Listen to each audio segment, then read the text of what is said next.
And welcome to the United Stands. I'm Mark Goldbridge, and this is your latest Manchester United news as Ruben Amorim faces the sack in the next 3 games. Mainoo could be heading off to Newcastle. Will we see a new goalkeeper coming in for the Chelsea game? Also, are we about to see Lisandro Martinez adopted into a centre defensive midfield position? How much will it cost to sack Amorim? Who would be the viable options to come in for him? Is it the right decision for Manchester United to make?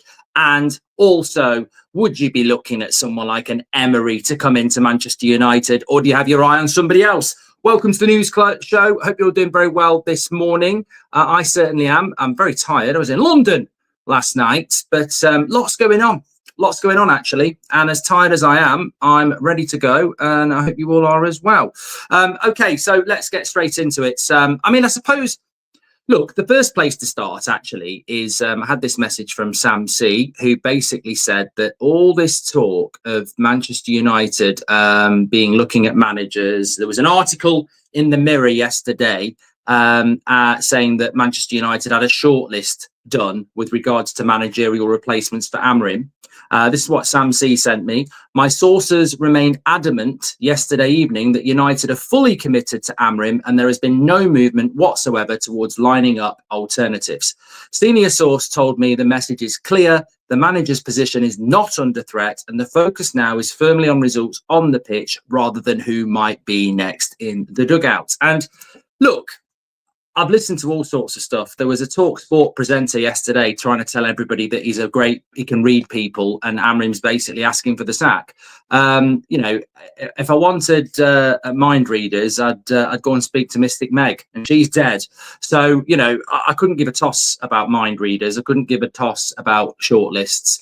The reality is, as of right now, the common sense prevails that, of course, 100% Manchester United are going to be sticking with Ruben Amorim. The question has to be how long that will last for. I think sometimes we're in a rush to, make changes, but ultimately this is a predictive change. It's nothing more than that. There's certainly no prospect of an immediate sacking. I said this on Monday morning, like people who were saying sack him now, get rid of him. Ultimately, they're just clickbaiters. They're just farming for interaction, whether it be a tweet or a news article or whatever. They know as well as I do. They know as well as you do that Ruben Amorim's not going to get sacked at the moment. And it's the world we live in, isn't it? Where, cancel culture, basically, let's do it now. Let's do it now. There is no patience. Even if you want Amorim to be sacked, surely you have to accept there are certain protocols that need to go through. Now, I saw another article last night about Amorim's got 3 games to save his job. I mean, somebody let him speak, Simon. I mean, come on. Of course, he's got 3 games to save his job. Pep Guardiola's got 3 games to save his job. If Pep loses 4-0 in his next 3 games, his job's going to be in jeopardy. I mean, this is top-end Premier League football. If Ruben Amorim loses to Chelsea, Sunderland and Brentford, he's going to lose his job. But nobody has rang up the Daily Mail or the Daily Mirror or the Athletic and said Ruben Amorim's got 3 games to save his job. At the end of the day, he's got 3 games to save his job. Fuck him. We're not at that point with Manchester United, but we are Manchester United. I sit here and say if he loses to Chelsea, Sunderland and Brentford, he's got to go. I was driving back from London last night and I was thinking about it, about midnight, and I was going, ultimately, we finished. I had this moment of realization about halfway up the M1, which is a motorway in the UK. It's the main arterial routes from south to north or north to south. And I just thought we finished 15th and we lost to Spurs because there was a Spurs fan on the radio. And I was like, we lost to Spurs in the Europa League final. This could have been us playing Villarreal. We finished 15th, and we're losing a lot of games. There has to be a point where no matter who you are, you're not safe. And I just, I've always known that, but I think you can't be belligerent to that and you can't be stubborn to that. There has to be a point. And I would say nobody's coming out with a hot sauce. You're not Nando's. No one's coming out with, the best sauce in the world saying he's got 3 games to save his job. I think his job is safe, but if he loses the next 3, he probably has to go because nobody can live with that. But like all this talk of replacement managers and stuff like that, it's fake news at the end of the day. And that's not dismissing the Amorim out movement. That's not dismissing the fact that his job's not in jeopardy, because it is. But where we are right now, and I'm glad about this, I might be the only one in the room who is. There's someone in the corner who's not. Speak up. But no, like I seriously think that, like, where we are right now today, the right course of action is to back the manager. Because if in a year's time we've got Glasner in charge and he loses to Arsenal and Man City in his first 4 games, I wouldn't want them to be talking about sacking him. I wouldn't want them to be thinking about sacking him. But acknowledgement is key that we could be on the pathway to that. I've been saying that since the loss to Manchester City, the relentless obsession with Bruno Fernandes in the midfield. I mean, I'm starting, breaking news, my FC26 career mode is starting this evening. I've just got to figure out what time. I went down to London. I came back with the code. So we start 2 days early. The first thing I'm going to do is sell. Well, I'll put it to the chat. Do I sell or keep Bruno Fernandes? That's, we're going to be a democracy. In real life, Ruben Amorim will keep picking him in the midfield. I think that is a little bit like at the airport when you're queuing up and then somebody turns up with a fast track ticket and bypasses the queues. I think Ruben Amorim is fast tracking himself to the sack by playing Bruno Fernandes in the midfield. We will wait and see. So I think ultimately, all the noise, all the shortlists, all the 3 games to save his job, all this is fake. As of today, absolutely, as per Sam C, as per loads of other people, Manchester United are firmly in the camp of keeping Ruben Amorim. That's where they are today. Where they'll be on Saturday night, where they'll be the following Saturday or Sunday whenever we play Brentford, that is a moving plate. But right here, right now, they're going to back the manager. And I think even if you're Amorim out, you've got to acknowledge that. Because if you're somebody that, if you were in charge of Man United, you'd sack Amorim because he lost the Manchester derby. My question to it, because you know what people will say? They'll say, it's not just because of the Manchester derby, it's because we finished 15th. Yeah, okay, right. So you're not going to sack him because he lost the Manchester derby. You're going to sack him because he finished 15th. Why don't you sack him at the end of the season then? Because everybody who keeps talking about 15th, why weren't you all Amorim out at the end of the season? You can't go back to 15th and last year, spend £200 million and then say, I'll sack him after the Manchester derby. This is the mistake we made with Ten Hag. Ten Hag should have been sacked, like many of you wanted to, after the FA Cup final. I wanted to keep him and some people did. What we never should have done was spent £300 million on him and then sack him 2 months later. That's stupidity. Yeah? I call it stupidity. Stupidity. It's ridiculous. If you want to get rid of Amorim, he should have gone at the end of the season. You don't spend £200 million and then sack him after a Manchester derby. So where we are at the moment, logically, I agree with. Like, we might be on a pathway to it, but we have to stick with it for now. And the way out of this problem is winning. But they're not talking to other managers. They're not looking at other managers. I mean, I was looking at the list, actually. I was looking at the list of potential replacements. And I mean, Keel might well be in the chat. I'll go into some of yours in a moment. He wants Jose Mourinho. Jose Mourinho is going to Benfica. That's breaking news this morning. So whether you want Jose or not is by the by, because he's going to go. You've got Unai Emery being mentioned. I like Unai Emery, but hello, look at the case with Villa at the moment. I mean, they haven't scored a goal in 4 Premier League games. They look absolutely redundant. They've just gone out of the Carabao Cup to Brentford. I mean, okay, we can't say too much because Grimsby are knocked us out. But the thing is, I like Emery, but Arsenal didn't go particularly well, and Villa is not going particularly well. He's a good manager, but this is what I'm talking about. I am not saying Emery's not better than Amorim. What I'm saying is I've already seen the vulnerabilities of Emery, and I can see them now. You chuck him into Manchester United, vulnerabilities are basically, on the menu at Man United. I mean, you don't. It's not your strengths. You can't show any weakness, and I've already seen weaknesses in Emery. So why would I bring him to Manchester United into this pressure cooker? What I mean by that is, I've seen Emery at low points. And as soon as you see a weakness in a manager, it will get exposed at Manchester United. He is not going to come into Manchester United and have that aura, because I've already seen weaknesses. Southgate, fucking, you're making me swear in the morning show. Get out. Glasner could be a Thomas Frank. Could be. Same with Iriola, but, I don't really know. Marco Silva, the same. They're all a punt, aren't they? And Pochettino. I mean, Pochettino, I've seen his vulnerabilities as well. So, look, I don't see the pathway to a new manager. And ultimately, as in my opinion, and I'm not going to dwell on this because you will have yours, in my opinion, when I'm looking at managers of Manchester United, I don't think it's the answer. I really don't. I think we bring people in, and as a fan base, playing squad and ownership, we will destroy them. We have a part to play. I read a comment on one of the videos yesterday. I don't know whether it was Beth or Terry's. I was, driving back, looking at my phone. I wasn't driving, by the way.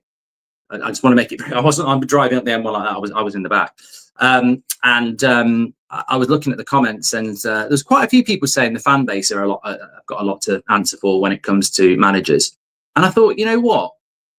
It's not untrue. There are people in the fan base who I think have lost. It's not my place to say this, but I will say it. I was having this chat with Terry the other day. I think that there are people in the Arsenal fan base and there are people in the Man United fan base who will never be happy.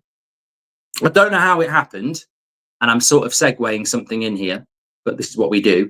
I think there are people in this fan base who will never be happy. I think they've lost themselves in so much negativity that they're lost. I don't think there is a thing that makes them happy. And what I mean by that is, even when you're second playing counter-attacking football, people wouldn't be happy.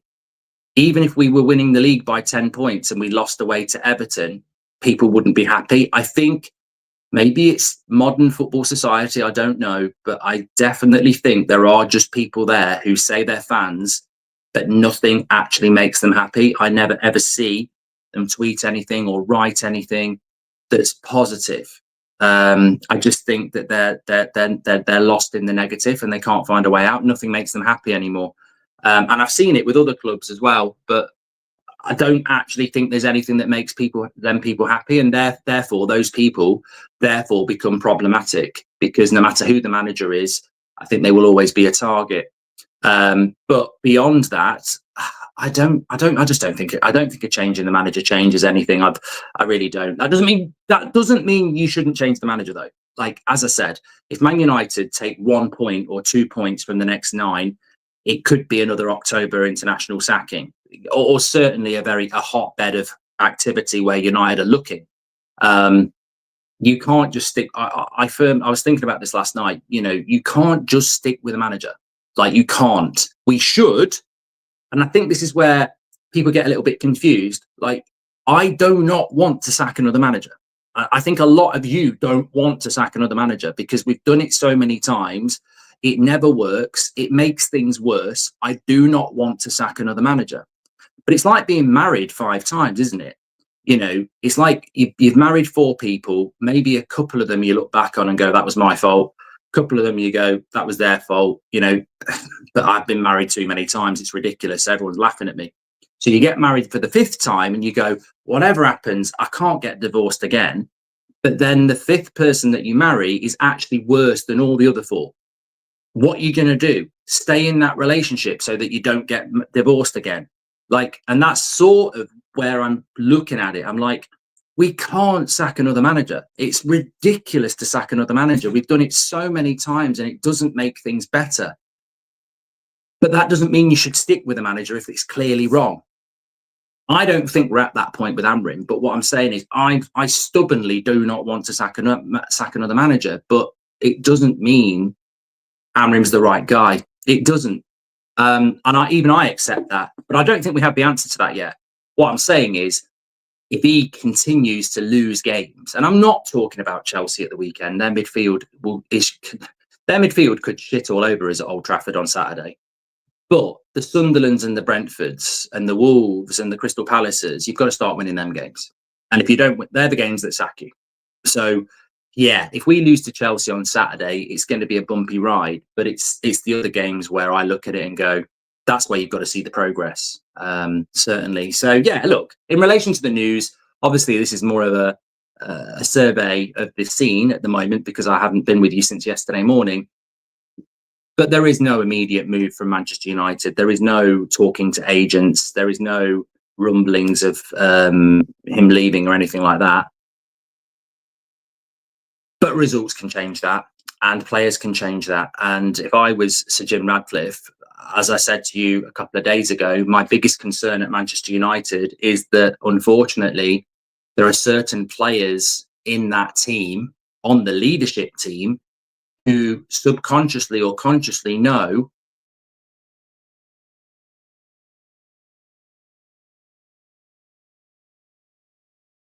really have to give 100%. Is it really going to change my life?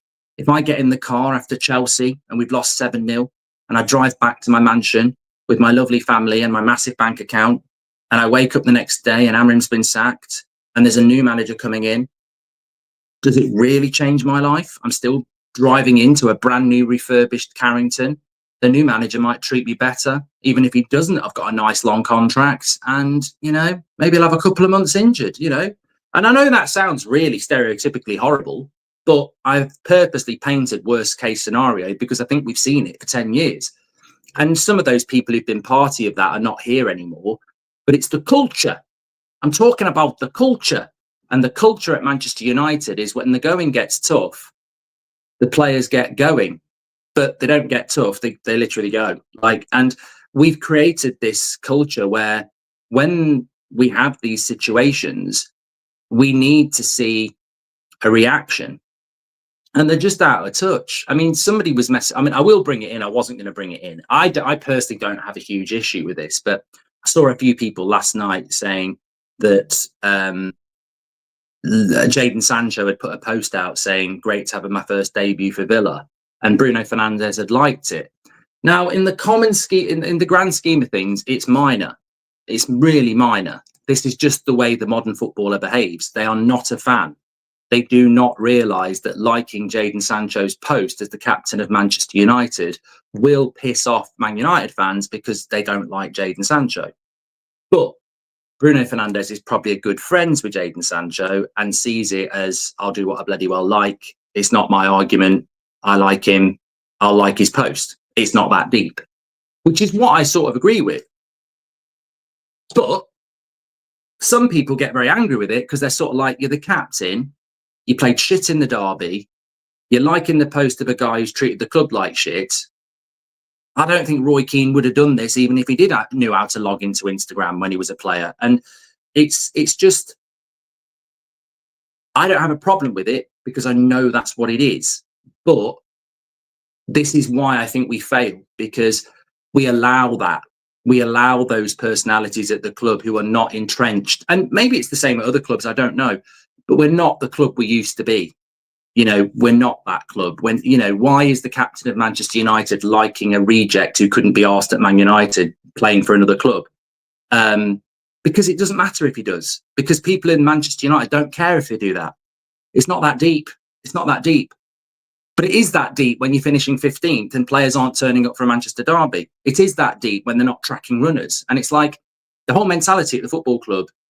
I'm a firm believer that we need a reset, but how do you have a reset? Because I don't even know how you do a reset, but we need to, it's almost like, I don't know. I don't know what the answer is. I think that we've just lost our way. And my big concern is, and the real reason I'm talking about that is that there's no accountability in our playing squad. They can basically do what, Garnacho was walking around in a fucking Villa shirt, there's just no accountability at the football club at all. And, I watch us play and I think, you know what, we really need to roll our... How many times over the last 6 years have we said, we really need to roll the sleeves up, siege mentality? And it doesn't happen. It really doesn't. Class of 99 says, good on Bruno to not be dictated to by the mob. I don't care mate, I really don't care if Bruno Fernandes wants an interview. Let's do it. He won't do it, but I'm not dictating a mob. It'd be great if you could dictate the midfield. I was playing pro clubs last night on EFC 26 on a computer game, literally talking about this is what Bruno needs to do when he plays centre midfield. It's disciplined. You hold the position, you go forward when there's an opportunity, you hold your position, you track the runners, you protect your defence, you get the ball, you play the ball. It just doesn't do the job. And that's on Amorim. So, look, everyone's entitled to their opinion. Personally, if I was Ruben Amorim, I'd be saying stop liking posts of players that couldn't be asked to play here when you're the captain of the club. I would do that. I don't think it's that deep, but I would do it. I'd go into training today and I'd go, why have you done that? Why have you done that? And if he goes, I can do what I want, I said, yeah, I should have fucking sold you to Saudi, shouldn't I? Because why not do it? It's the flip side of the coin. There's nothing wrong with Bruno liking Jadon Sancho's post. There's probably other Man United players have done it. There's nothing wrong with it at all. It's not that deep. There's also nothing wrong with me as a manager saying, why the fuck have you done that? Well, because I wanted to. Well, I don't want you to do it. Well, I want to do it. Okay, we've got a bit of a problem then, haven't we? I think it shows that you're not committed to this football club. Well, I am committed to this football club. Well, prove it to me then, because you were shit at the weekend. If you want to go around liking other players' posts, prove to me that you're committed to this football club, because all I've seen is you're liking that post and you played shit at the weekend. So I don't think you're committed. You might get a reaction, because it isn't that deep, but it is that deep when he's playing shit and he's doing it. You might be able to. I'm probably talking at a higher level in relation to management here because it's about motivation. I don't really care about him liking the post, but I might be able to use it. I might be able to use it as a manager, and maybe some of you not managed. And I'm not talking just about football here, but I would use that as a way. I'd be like, I might be able to get under his skin here. I might be able to force a performance out of him here. I might say, yeah, I'll give it a go. What are you doing liking that last night? He couldn't be asked at this football club. And you're liking his post. What do you think fans will think about that? Oh, it's not that deep, Gaffer. Well, it sort of is, because you didn't play well at the weekend, and I'm sort of questioning your commitment to the cause, because you're not playing well in the derby. You're liking ex-players' posts. You might get something out of it. You might. Right. I've got so much to get through. Oh yes, payout for Amorim if he goes. This is quite important. 12 million is reportedly the fee that Amorim will get individually if he gets sacked by Manchester United. So that doesn't even include his coaching staff. So, you're probably going to go north of 15 million. Remember, it's only a year. Let me just make this clear.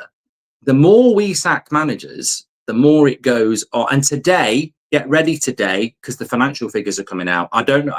I think they might be quite good, because we can live off the Europa League revenue from the end of last season. I think the next one won't be. But the thing I was going to say is, if we sack Amorim and it costs us 15 million for him and his staff, we're doing this every year now. Like, when you look at the yearly figures and you see 40 million in interest debt repayments, like just interest on the debt, 40 million just chucked into the sea. If we sack Amorim, we did this to Ten Hag only 12 months ago. So suddenly you're almost every year of your accounts, you've got to put 15 million aside to sack a manager. And remember, if you want Glasner, Iriola, Marco Silva, Pochettino, they're all under contract. So you've got to pay to get them as well. So you're probably talking 30 million quid to sack Amorim and replace him. That's a lot of money for Manchester United. £30 million is a lot of money for anybody, but £30 million for Manchester United is huge. Look, we couldn't buy an experienced goalkeeper because we couldn't afford it. So we had to go for Le Mans, who was cheaper. Hopefully it'll work out in the future, but that was a cheap signing. Scholesy was saying it the other day. He said, look, Man United need an experienced goalkeeper and they sign potential. It's not logical. And he was saying that. He was like, nothing against this player. He could be he could be brilliant. Hopefully he will be. But what football club that's finished 15th watches their city rival go and buy the best goalkeeper in the world whilst we go and buy a kid? That's a financial decision, 100%. No logical football club who is as low as we are goes and buys a kid to go and goal. They don't. We've done that because it's the best we can get for the money we've got. Because the alternative would be, a journeyman goalkeeper. So I think that you do have to factor in that, and again, it's not an excuse not to do it, but if they sack Amorim, 30 million out the door to sack and replace him, you then instantly devalue every signing he's made because they're classed as Amorim signings. And the new manager needs money as well. So, yeah, I mean, look, the club, the reason I mention it is the club will be absolutely desperate not to be doing it, but they might have to do it. And if they do have to do it, obviously, I think they're there to blame as much as Amorim. Ineos are the problem, not the system. They bullied Amorim to start mid-season, partly backing him in the transfer window, and still no signings, says Yuv. By not saying a thing to Bruno, liking a post also meant player power still above the manager, says Adrian. Slow Sports News with the super chat. Hope you're doing well. Says Ollie was sacked after the loss to Watford in November. Ten Hag was sacked after the loss to West Ham in October. Amorim needs to change the mentality in these players, but he also needs a full season. That just got me thinking, you know what? All we get is noise about do this, do that, sack him, sack him after a Manchester derby. I actually looked at this the other day and I want to just go through it with you. You can almost pinpoint where things can go problematically by looking at Man United's next few games. So we have no European football. We have no Carabao Cup football. So Manchester United's autumn is Premier League. Makes it really easy because European football, Carabao Cup football can be a potential banana skin on the pathway of a manager. Now, you want to be in the Champions League, of course you do, but if you're getting smacked up by Benfica or Qarabağ or something like that, that can be, a pitfall. So it's quite easy to just sort of project where the problems might come for Amorim. Now, Chelsea for me is a free hit. Like, I know that sounds ridiculous, but I think Chelsea's a bit of a free hit. Unless you get beat like 3-4-0, I think a 2-1 loss or a 2-2 or, a win, it's almost like a power boost, isn't it? So I think the Chelsea game, it will be very bumpy if we lose it, but I don't think that would be the end. I think it really starts Brentford away the following Saturday. So you've got Brentford away, Sunderland at home. Those two games are very, very concerning, like really, really concerning. They're both before the international break where people have a lot of time to talk, and they're both games you've got to win. Brentford away, traditionally, we haven't done that well there. And Sunderland at home, my God. I mean, that was a game I was looking at the start of the season with Seb as let's go and watch that. We'll definitely win. Unfortunately, we've got a football tournament that weekend, so we couldn't go anyway, but I wouldn't even look at it as a game we'll definitely win. So those two games, Brentford and Sunderland, are concerns. You've got to get results out of them. If you don't, it's really worrying. We come back from the international break and we play Liverpool away. Now, with all due respect, that's not a game that's going to sack you. I know Mourinho got sacked after a Liverpool game. I think we made a mistake. I've always said it's the one sacking that I just think was wrong. Player power, a weak board. I think we should have stuck with Jose in hindsight, even though I was Jose out. I didn't know that was where player power was born and we didn't really know about it. So I don't really take any notice of losing to Liverpool was bad, but we lost to Liverpool 7-0 and the manager didn't get the sack. Ollie got pumped by Liverpool at home and he didn't get the sack. And I don't think Liverpool is the game to sack someone. So if he survived to Liverpool and then he loses, I don't think he'd lose his job there. That takes you to the end of October where you play Brighton at home. Again, that's the sort of game. If you get turned over at home at Old Trafford by Brighton, that's very dangerous. But it almost starts to get better then anyway. If you can get through that Liverpool game, Forest away, tough. Spurs away, tough. Everton at home, Palace away. So November's really tough. Like, again, you look at it and you go, this is what I mean about, I don't find it interesting going through fixtures, but you can also almost map where it's going to get tough. So even if you get through the Liverpool game and you think, oh, I'm okay, November's 3 out of the 4 games are away at Forest, Spurs and Palace. And Everton are much improved. So November could be a real pain to get through. Then you get into December, West Ham at home, Wolves away, Bournemouth at home, Villa away, Newcastle at home, Wolves at home. So if you can get through November, you've got 6 Premier League games, of which 4 at home. So if he can get to Christmas, I think he'll stay. I think he'll last the season. But I do look at that run and I go, I just think the Premier League's ultra competitive now. And That's why Newcastle lost 12 games and finished fifth, because it's so competitive. I think you used to be able to look at the Premier League and go, oh, that's a good 2 months. I literally remember doing shows with you lot saying, out of our next 7 games, we need to win 6. And that was in the last decade when we were shit. But you can't look at the Premier League like that. It's so competitive. So even though we've had a difficult start to the season, by the middle of October, we've played the top 4. But then November's really difficult. So I don't think this is going to solve itself very quickly. If Amorim said that to Bruno, he would get sacked, says Danny. Is it that deep after Derby defeat and he's liking post from United Traitor? They don't care. It is deep, says Dazzo. Mark, Heat 2 confirmed. Have you read the book? DiCaprio as Hannah or Otis, says Aidan Wilson. I mean, I love the book. I love the film. And I didn't know it had been confirmed. So that's great news, Aidan. Career mode confirmed as well. FC 26 Man United career mode confirmed. I'll be streaming it hopefully around sort of 5 o'clock today. If I can't do it at 5, I might do it after the Champions League at 10 o'clock tonight. But I'll keep you updated with that. It'll be on my career. It'll be on my channel. No European football. Not favourites to be in the top 4. We'll do a poll on whether we should sell Bruno. I'm very excited about this career mode, actually, because it's the first one I've done where United aren't really a top 4 team. So Goldbridge ball, basically taking Man United back. And it might become our new reality. It might be like COVID, where we had no football and we just focused on the career mode because God knows what's going to happen in real life. We'll beat Chelsea and draw against Brentford, says Sal. Good on Bruno to not be dictated to by the mob. That was class 92, class 99. Amorim's stubbornness is going to be his downfall. Yes, he should have his own philosophy and try to build something, but his job is to win the next game. And to do that, he needs to adapt and be pragmatic, says Lazy. I disagree.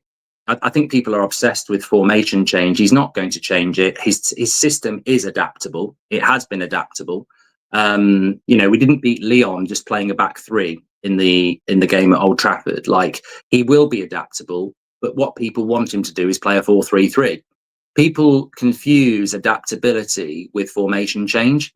I've seen Amorim's system adapt loads of times, but it's not a 4-3-3, and that's what people want. We don't need a new manager, as we fans need to manage our expectations. We unfortunately aren't the United of old. We need major surgery, and it takes time, says Evan. Nice haircut, Mark, says Eggy. Not actually had a haircut, but it's probably styled differently. He plays a different system and he's only had 1 window, says Cameron. The problem is that half our fan base is toxic, says Carlos. The start of last season, Oliver Glasner had a terrible start. Press was all over him talking about his job, says Dazzo. I remember that. The same pundits and ex-players who predicted we would lose to Arsenal and City because we're not at their level are now ripping Amorim for having lost, says Brishesh. Mad, isn't it? Those managers are not winners, says Keel. Doesn't keeping Amorim for financial reasons the same as keeping players that needed to go long ago because the board doesn't want to take the hit, says Alex. Yeah, but it's still going to be a big issue. You can't ignore the fact that you're right, but you can't ignore the fact that Man United have made a lot of decisions based on financial decisions for a very long time. That's just who we are. It's not new, is it?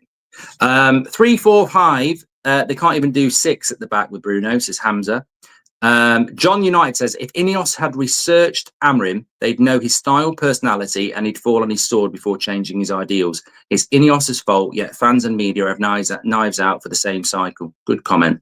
We have more recent evidence of Amorim winning titles than Luke, Bruno, Harry, albeit in Portugal, but I back Amorim 100%, says Tabo. Love you in the United stand. Did you see the Indicator tweet? Sounds like a CIA operation. Ridiculous media speculation. Thing about that Indicator account is I'm still very much in the I don't believe it. Obviously got a couple of big things right in the summer, but now I think people take everything as gospel. And a bit like Fabrizio, they post way too often. And what I know about the football world is, as per people like David Ornstein, you don't get an exclusive 5 times a day. And I just think some of their posts is just chasing, interaction. And I saw that one about Man United's secret talks with other managers. We're not in any secret talks with any other managers. Tell us the manager then. We're not in any secret talks, because right here, right now, they need to back Amorim, and they are backing Amorim. The only element of any headline I've read over the last 24 hours that I would say is true is the 3 games to save his job. and not because he's been told that, just simply because if you lose to Chelsea, Sunderland and Brentford, you're going to get the sack. So, but I mean, there's a lot of managers that have got 3 games to save their job. There's probably half the Premier League managers that if they lose 3 in a row, they're probably looking at the sack. So, there's nothing new in that. Red Devil Germany says, are you still Amorim in, and would you still be if he loses all 3 games? And did you watch Adam's interview at Sky with O'Hara? I don't know who that is, and I'd certainly not give a shit about O'Hara. It wouldn't be high on my credibility, must listen to them Manchester United opinion. Geordie Boy says, it's my birthday today, and I am still Amorim in. Yes, just to answer the question. Sorry, Red Devil Germany. Yes, I am still Amorim in. The Bruno thing is my big thing. I think people sometimes live their life very literally in relation to extremes, yes or no. I have always said to you that even if I had a boss that I massively respect, if they said something I don't agree with, I wouldn't do it, or I'd question it. And people go, "Oh," but that I think that's not. Is that not normal behaviour? That's how I was brought up. That's how most people I know behave. I don't know whether that's a behavioural trait of the modern world, but I didn't just back 100% something because I liked that person, and I didn't just disagree with everything because I didn't like that person. It's like I want Amorim to be successful, but this Bruno thing ain't going to work. My honest opinion on Amorim has not changed since the Manchester derby, in the sense that I wouldn't sack him, and I'm not Amorim out, but he is going to sack himself if he continues down this road of stubbornness around the midfield. You've got to change it. And I saw a story this morning, I can't remember where it was from, about Mainoo and Newcastle. And I'm like, that's more like it. I expect that type of story, by the way, about Mainoo. He wanted to go only a few weeks ago on loan, and he didn't. And he's still not starting for Manchester United. So I don't think that problem's going to go away. And I saw some people going, we don't need this. This is the last thing we need. Oh, we do not need this. Oh, what? We don't need this. Mainoo to Newcastle talks. And I'm like, chill. We had Xerxes to Italy talks for 4 months before Christmas last year. I don't mind those sort of things. In some ways, it's a nice distraction. Of course, Mainoo and Newcastle might be having a little bit of a chat. Maybe Man United are encouraging it. Maybe they're saying to Newcastle, give us 50 million and he's yours. I don't mind that sort of thing. I mean, I hope it's not going to happen, but at least it's a bit of a reality bite as to the major issue for Man United for me is the midfield. And of course, I would love to see Mainoo playing next to Ugarte or Casemiro, and Bruno either dropped or at number 10, ideally. But we have got a major midfield issue. And I think stories about Mainoo being unsettled highlight that. That's the sort of thing I want to be talking about. I mean, let's not pretend that Mainoo's, the international, the transfer window's closed and Mainoo's sat there going, great. He's running out of time. There's another international break coming up in 2 weeks, 3 weeks. He's nowhere near the Man United team. So, do I think Newcastle would go for Mainoo? I think they're very stacked in the midfield. I don't know why they would, but then again, they might look at it as a real opportunity. That's the problem for me. The Amorim in out movement is too simplistic. Like, I'm not Amorim out, but I hate the midfield, and he's annoying me with it. So I think talking about the facts that we tried to get Conor Gallagher and we didn't. We tried to get Baleba and we didn't. We talked about loaning Ugarte and we didn't. Mainoo wants to go and he didn't. We tried to get rid of Casemiro and he didn't. Bruno's not a midfielder. That whole midfield's a bloody joke. We can't get rid of Casemiro and we want to. We tried to get rid of Ugarte, but we didn't want to do a loan. Mainoo wants to go and Bruno's not a midfielder. Hello, I've just gone through our whole midfield roster and it's shit. There's, that's what I want to talk about.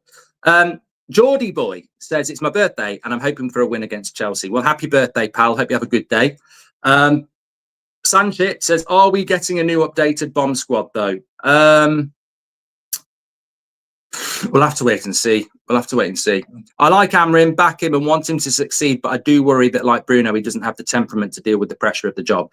Look, I think a lot of people are probably like me. The Amorim in movement is not as adamant as maybe it was for other managers at this stage. But as much as I'm Amorim in, I'm absolutely eyes wide open to the issues. I also think some of the positives don't get discussed. And what I mean by that is that nobody can tell me that the first 10 minutes against Fulham weren't good. They were really good. Nobody can tell me that we didn't play well against Arsenal and Binder dropped the ball, literally. Nobody can tell me that for 25 minutes against Man City we played well and then Bruno fucked up. And nobody can tell me that we shouldn't have been 4-0 up against Burnley at half time. So there are potential positives, but there are also glaring negatives. So as much as I am Amorim in, because I think at this stage, why wouldn't you be? I will not sit here and say that there's not a possibility that he's going to end up getting the sack. And I wouldn't sit here and say that we're definitely going to beat Chelsea, Brentford and Sunderland and everything's going to be okay. The next 3 games are going to be really key. I said in the international break, I think we'll get something out of Chelsea. I worry about the midfield, but I think we can. I think defensively you can get at Chelsea. I think we desperately. I know everybody gets injuries and Chelsea have had injuries, but I desperately do think if there's one player I really wish was fit, it's Cunha. Like, I've seen it with Mbeumo. I think those types of players are just so, they're not infected. And I think you see it with Mbeumo that they're still, they still want to work, and I wish Cunha was fit because I think it would just give us a better chance. But, it is what it is. And, we're at Old Trafford and I hope the crowd get behind them and I hope that the team start off well. Taviso says, what combination of results, apart from winning 2 out of 3, do you think would be sufficient for Amorim to keep his job? I'm 100% Amorim in, but I'm worried because of these owners and the media. Just to be I genuinely, right, if you want an honest answer, and you let me know what your thoughts are. Chelsea at home, Brentford away, Sunderland at home. I would say if he gets 4 from 9, he'll still be in a job. It'll be horrible. Win 1, lose 1, draw 1. I think he'll still be in a job. But that's not good enough. But I think I just think it would be where we are now, very, very, pissed off, angry. 4 points from 9 is not good enough. 6 from 9 is fine. 7 from 9 is decent. 9 from 9, it's happy days. I think we'll do 7 from 9. 2 wins and a draw. We're good enough. That's what I think we'll do. And that'll be fine. It's not great, but we'll be fine. 9 from 9, I'll be over the bloody moon. 6 from 9, you've lost 1, but you've won 2, is okay. 4 from 9, it's thin ice, but I think he'd survive. Anything less than that, and I think, 2 losses out of those 3, and I think it's problematic, really. Do you think Dan Ashworth saw this coming and lost his job, says Lars? I think Dan Ashworth's crap at his job, mate. I don't know why people go searching for conspiracy themes and niches about why Man United are shit. I don't think Dan Ashworth was very good before he came to Man United, and I don't think he had a bloody clue about Man United.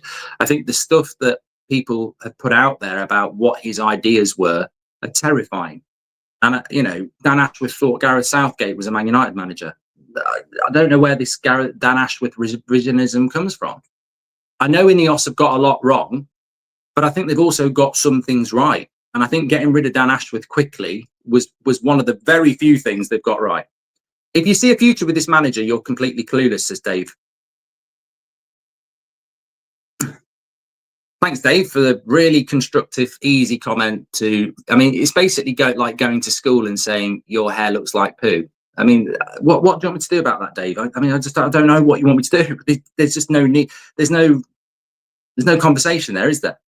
Heard on the radio that Southgate would be next given Amorim leaves only because of how well connected he is in England. It can't be real, says Arctic. I think if Manchester United went anywhere near Gareth Southgate, it would be because he's cheap and free. And, that would be like ridiculous. That you can't just go for somebody because they're the cheapest option. Because let's not forget, the Bournemouth manager would cost money. The Crystal Palace manager would cost money. The Fulham manager would cost money.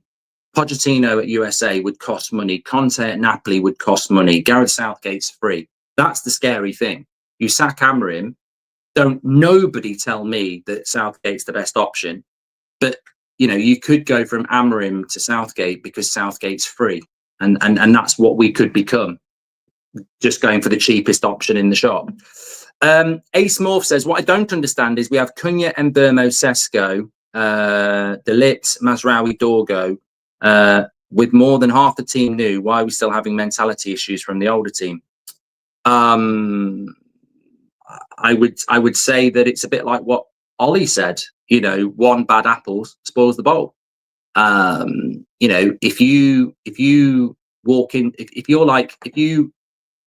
you have had a shower in the morning, you've got fresh clothes on, and you're well groomed, and you smell lovely, and you get in a lift where loads of people have farted, how long in that lift does it take for you to start stinking as well? And I think that's sort of how it is at United. You walk. That's why I wish Cunha was fit, because I don't think he's been infected yet. But these players come into Manchester United and instantly, very, very quickly drop. CF26 says, on career mode, will you start Bruno in the centre midfield? On career mode, I'm going to do a poll on whether to keep Bruno or sell Bruno. It will be decided by it's the first time I've ever done it. We're going to decide whether to keep Bruno or sell him. I will do the summer transfer window with you. We can't rule out players playing shit again to get the coach fired, says Kate. Well, we can't. No, yeah. Are you going to watch along for Bayern, Chelsea or Liverpool? Both, Ibrahim, tonight. We will be 7 o'clock on the United stand because 8 o'clock is Champions League night tonight. Danielle says, cheers from Southern California. Amorim's contract is short enough to run down. He's in a boss fight, and sometimes the boss fight takes multiple rounds, says Daniel. Chelsea have been really poor with easy fixtures, says Robert McCormack. Would you sack him if he loses to Sunderland, says Jacob? Depends if he beats Chelsea and Brentford. I think if he gets 6 points out of 9, he stays. So you could beat Chelsea, beat Brentford, lose to Sunderland and still stay. He's got to get a minimum of 6 from 9 for me. Adrian says, by not saying a thing to Bruno... okay, we've done that one as well. Right, Patrick Lynch says, last season's results are what have Amorim in this situation. He has no credit in the bank. We are a mid-table team getting mid-table results without the history of last season, and Amorim wouldn't be as much under pressure. Fair point, Patrick. Eddie says, for those who said Amorim ball is shite, remember last game of Amorim in Sporting before he comes to Man United, says Eddie. That's great as well. Thanks very much for this morning. I've whizzed through everything there. Great to be back. Keep an eye on my socials. I'm looking at about 5 o'clock on the Mark Goldbridge channel. I've not set the stream up yet, but around that time, career mode. Very excited for it. Very excited for it. We're back at 2. I'll be back with you at 7. And keep an eye out for the financials. They're coming out today. I don't know whether they're going to be bad or good. We might be okay because it's the last 12 months, but, you know, I think it's going to get bad. Thanks for watching. Stay safe. I'll speak to you on the next one. Have a great day.